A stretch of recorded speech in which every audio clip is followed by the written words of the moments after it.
sentados, cada um nos seus lugares, em silêncio, virados para frente, pensando na sua vida.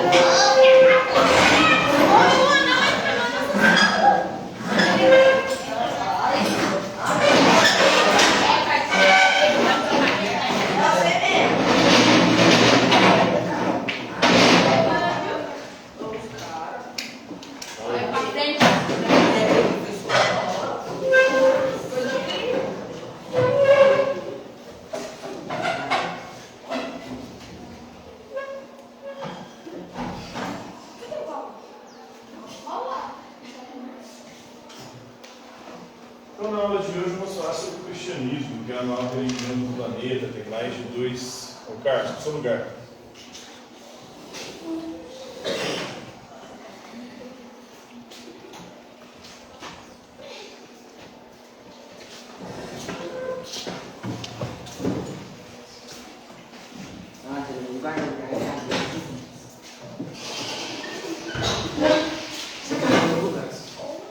Então, o cristianismo é a nova religião do planeta.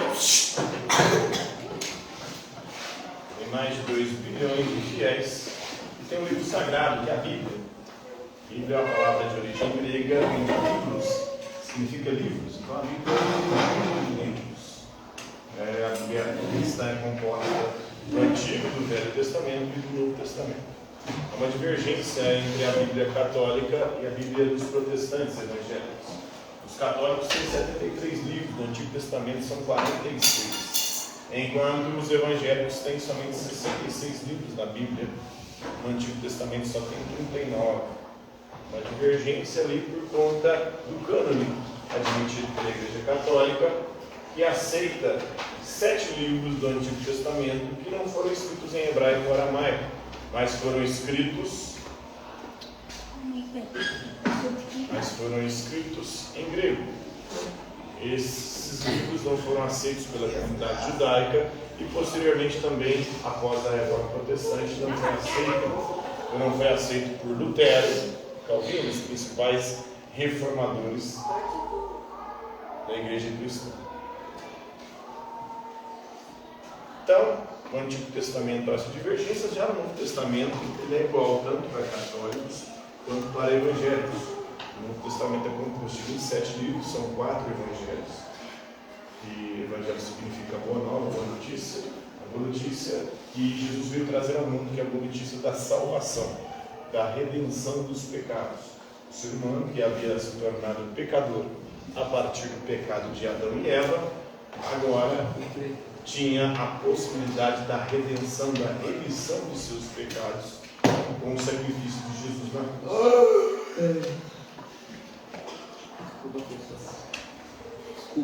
E após os evangelhos vem o livro dos Atos dos Apóstolos.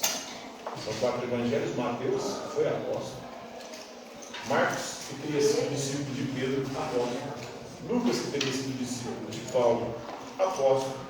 Um apóstolo meio ali transiado, né? Um apóstolo. Oi? Paulo Sardo. Paulo apóstolo. O bom tá doendo. Não tem problema. Não tá nada, não? Ah, tô falando de você. Sobre o quê? Ah, deixa. Então, Paulo, que antigamente chamava-se Saulo, era um perseguidor de cristãos. Ele não conheceu pessoalmente Jesus. Ele se converte posteriormente, depois de participar da prisão e até morte de discípulos de Jesus Cristo. Ele acaba, numa dessas perseguições, no caminho para Damasco, caindo do cavalo, porque Jesus teria aparecido para ele e disse para ele: Saulo, Saulo, por que me persegues? Saulo passa então a se chamar Paulo, depois que ele se converte ao cristianismo. Paulo significa pequeno, ele era considerado o menor dos apóstolos. Apesar de, como eu disse, para ser apóstolo, você tinha que ter visto pessoalmente Jesus, convivido com ele no tempo em que ele esteve em vida. Depois, aqueles que sucederam os apóstolos foram chamados de episcopos, bispos que significa ancião, presbíteros, são os sacerdotes, aqueles que fazem o sacrifício da ceia, do pão e do vinho, do corpo e do sangue de Cristo. O sacerdote é o presbítero, que para os católicos é o padre, para os evangélicos é o pastor. E os diáconos. Diácono significa servo, servidor.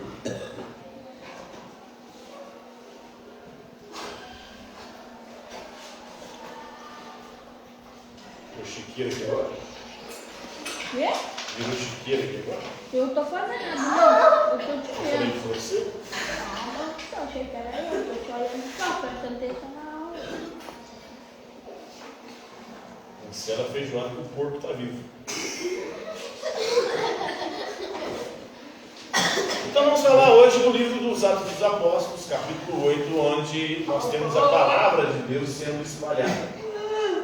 A palavra de Deus encarnada é o próprio Jesus Cristo, ele é o Logos. A palavra, o Logos, o verbo de Deus se fez carne e habitou entre nós. A segunda pessoa da Santíssima Trindade. Tem um palhaço aqui, Um gacinho de hoje, né? não. É só porque você... Não, você não é Gente, daqui a pouco fazer uma visitinha para o Valdirino. Tô brincando. Tô brincando, Sérgio, ainda se chama de Não. Sérgio. Foi mal, Pedrão. É ele, rapaz.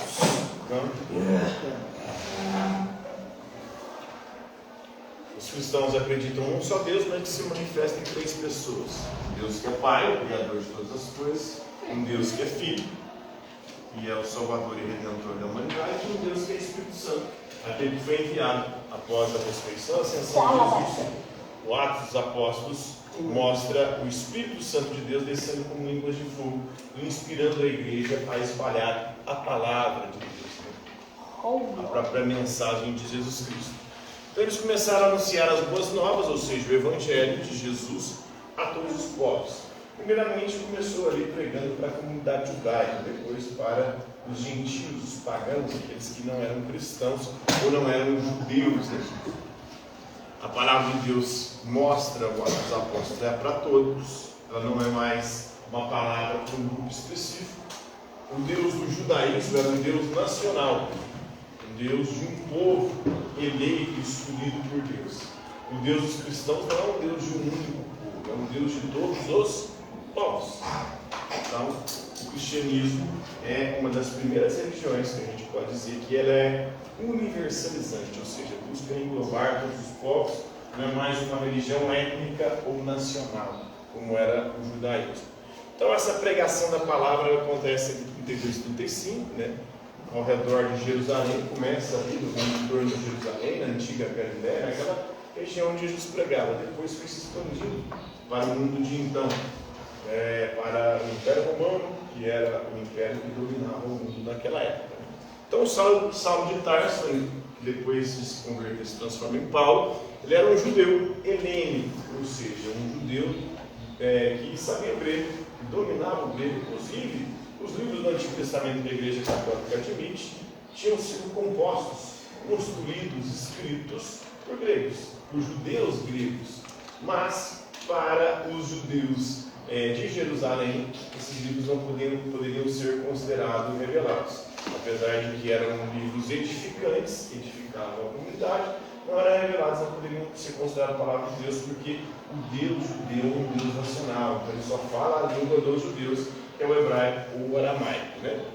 Então ele era um judeu helênico, ou seja, ele sabia falar grego, sabia falar latim também, porque ele tinha cidadania romana. Você sabe falar seu latim? Oi? Uma coisa, você sabe falar latim? Pater noster qui es in cielo, sanctificetur nomen tuum, advent regnum tuum. O que você falou aí agora? Pai nosso em latim. É a nossa Bravo. cidade de São. Então, mais tarde, conhecido como Paulo, né? Depois que ele se converte, ele muda o nome. Vai ser essa palavra Inglês. que é só pra saber inglês. E espanhol, pessoal? Sabe? Espanhol. Não, sem gracinha. Não sei falar espanhol. Não, mas sem gracinha. Ah, tá, falou em espanhol. É língua Quando espanhol. ele falou grego mesmo? Grego? É. Depende se tem grego. Espanhol. Evangelho é uma palavra de grego. Espanhol é fácil de aprender. Tô falando grego, Inglês. papo. Inglês. Vou meter bala. Cristo é uma palavra de origem grega. Cristo significa ungido. Evangelho significa boa nova, boa notícia. Então, nesse momento aí, é um implacável perseguidor da incipiente igreja. Ele prendia cristãos, participava de assassinatos. Cristãos que eram apedrejados, como Diácono, Estevão. Então, a palavra começa a ser espalhada, os apóstolos começam a se espalhar, e no Atos capítulo 8 a gente vê o apóstolo Filipe. Ele é um dos 7 indicados aí para poder supervisionar a distribuição de comida às viúvas.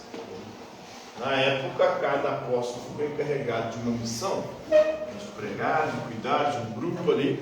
O Filipe tinha ficado responsável por cuidar, por alimentar as viúvas em Jerusalém. Então, desde o princípio, o cristianismo é uma religião também que pratica a caridade, o bem para o próximo, principalmente os excluídos e marginalizados, os mais necessitados, como os órfãos, as viúvas. Jesus dirigia especialmente à periferia, aos periféricos, aos marginalizados, aos excluídos da sociedade, e atrás dos pobres, dos doentes, dos aleijados, dos... Pode ser. Hã? Pode ser. Não, estou explicando a matéria aqui. Estou passando mal. Ah, não. Sem graça. Ele é um dos 7 indicados para cuidar das viúvas em Jerusalém, e ele espalhou, ele ajudou também a espalhar, a pregar a palavra de Deus. Tem um episódio no Atos capítulo 8, onde ele converte um oficial etíope. E aí mostra que a palavra de Deus está se espalhando para outros povos, para outras comunidades, para outras nacionalidades, como a Etiópia. O oficial etíope era um tesoureiro-chefe da rainha da Etiópia na época. Ele era um eunuco. Vocês sabem o que é um eunuco? Alguém sabe o que é um eunuco? O quê? Eunuco. O quê? Eunuco. Não, que eu sei. Eunuco é alguém que foi castrado. Sai fora. Não sabe Aqueles, os oficiais que serviam rainhas do mundo antigo, aqueles servos, eles eram castrados para não correr o risco deles engravidar. Tem que pegar a rainha, né? Tem que Então, se você quisesse trabalhar com a rainha, você tinha que ser castrado. Para não correr o risco de pegar rainhas. E para os judeus, quem era castrado não podia sequer entrar no templo. E se o cara falasse que ele era castrado aí, os caras iam falar, mostra aí, eu vou lá. Aí ia mostrar nada, não tinha nada. Castrou meu antigo, tinha castrado o cachorro do meu avô, ficou parecendo cachorro. Então, tinha que castrar para servir as rainhas. Mas para o judaísmo, a castração era proibida e castrados não poderiam sequer participar dos rituais religiosos. Já o cristianismo vai aceitar pessoas castradas. Lá atrás. Vai ter até alguns episódios bem excêntricos dentro do cristianismo, como o de Orígenes. Orígenes foi um padre da igreja, um patriarca da igreja cristã, um grande teólogo, e Orígenes tinha um vício, um pecado. E ele tinha com muita frequência. Que era o pecado da masturbação. Isso é pecar, Bruno. Isso o quê?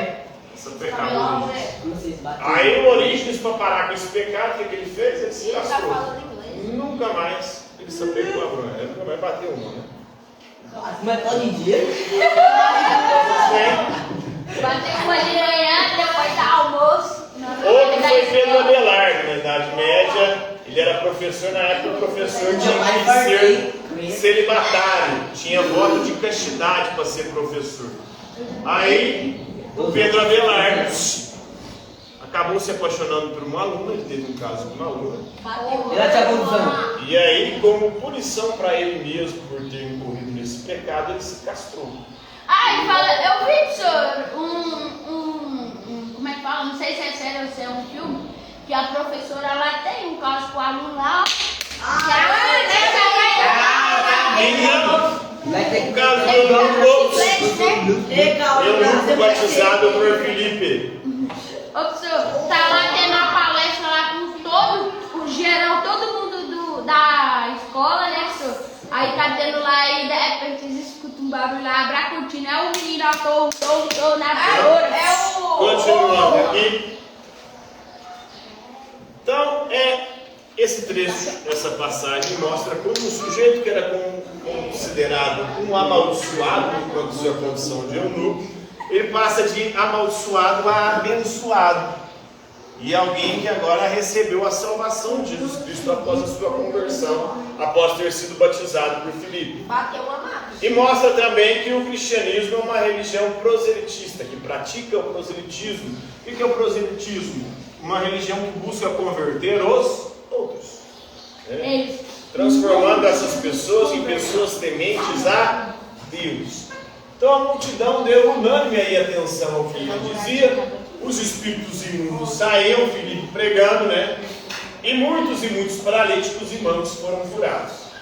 Então, a pregação dos apóstolos era sempre acompanhada de muitos milagres. Eles pregavam a palavra de Deus, falavam sobre Jesus Cristo, convertiam as pessoas e os milagres aconteciam. As pessoas eram curadas de doenças, eram libertadas do demônio, de Satanás, capeta.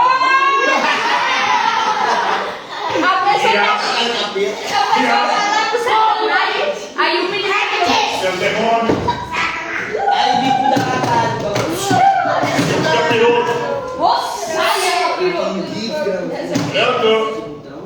Tia, eu tinha uma meia manchada do Satanás passando na porta do quarto dele. Quem? Continuando. Então, o eunuco etíope foi batizado por Filipe, que é um evangelista, ou seja, um pregador do evangelho.